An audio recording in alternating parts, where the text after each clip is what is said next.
千万别念咒对付人。信不信你念3遍，先进抢救室的是你自己。为何看似不起眼的几段文字，杀伤力会如此可怕？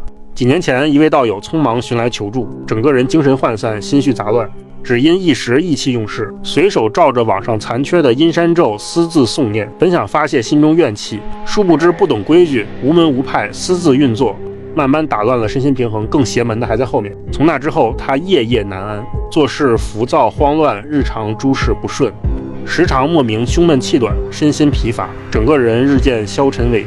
他辗转多家医院检查，身体各项指标全无异常，医生也说不上来，调理也毫无作用，人一天比一天衰。机缘巧合之下，他多方打听寻访，知晓我常年研习阴山民俗法脉，万般无奈之下，专程登门恳切求助。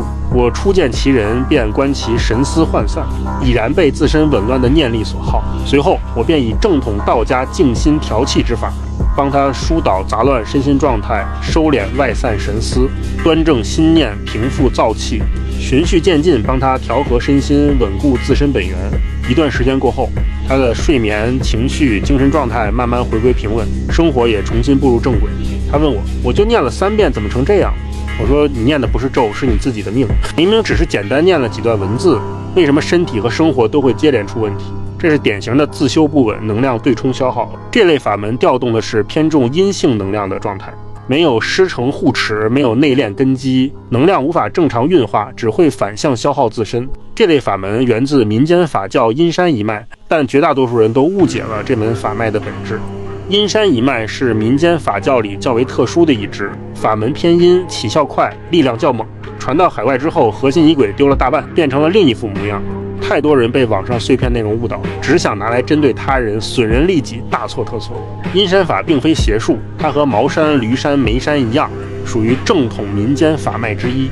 阴山法本身并无善恶，真正出问题的从来都是修习的方式。始祖谢武鞅是道门得道高人，法脉偏阴，曾流传海外，衍生出众多旁支。真正的阴山正统始终讲究以正御阴，可网上教你的恰好相反。为什么有的人修习安稳护身，有的人一练就一身问题？那怎么才能不踩坑？我告诉你，就3条，少1条都别碰。第一，师承护持，没有师傅正统口传心授，仪轨不全，收功不完整，风险极大。第二，自身气场，自身根基薄弱，强行催动偏门法门，只会不断透支自己。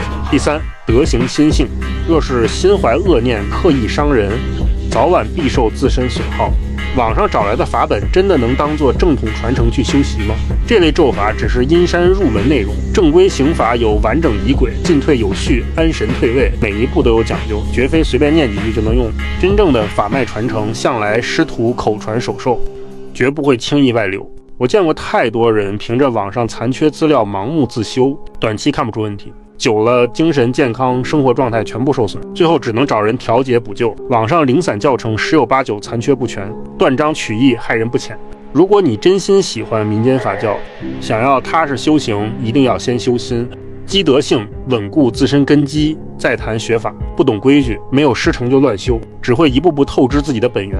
有过类似经历或是自修总觉得不对，状态不稳的，打个有，我看看有多少人。也可以说说你听过哪些乱修出问题的例子，建议收藏此文。万一哪天你自己或者身边人不小心碰了这类情况，你回头翻出这条视频，至少知道问题出在哪儿，该找谁，别等出事了再翻，那时候不一定找得到。道法不是儿戏，更不是泄愤报复的工具。真心想学的，踏实走正路，有名师指引，能少走几十年弯路。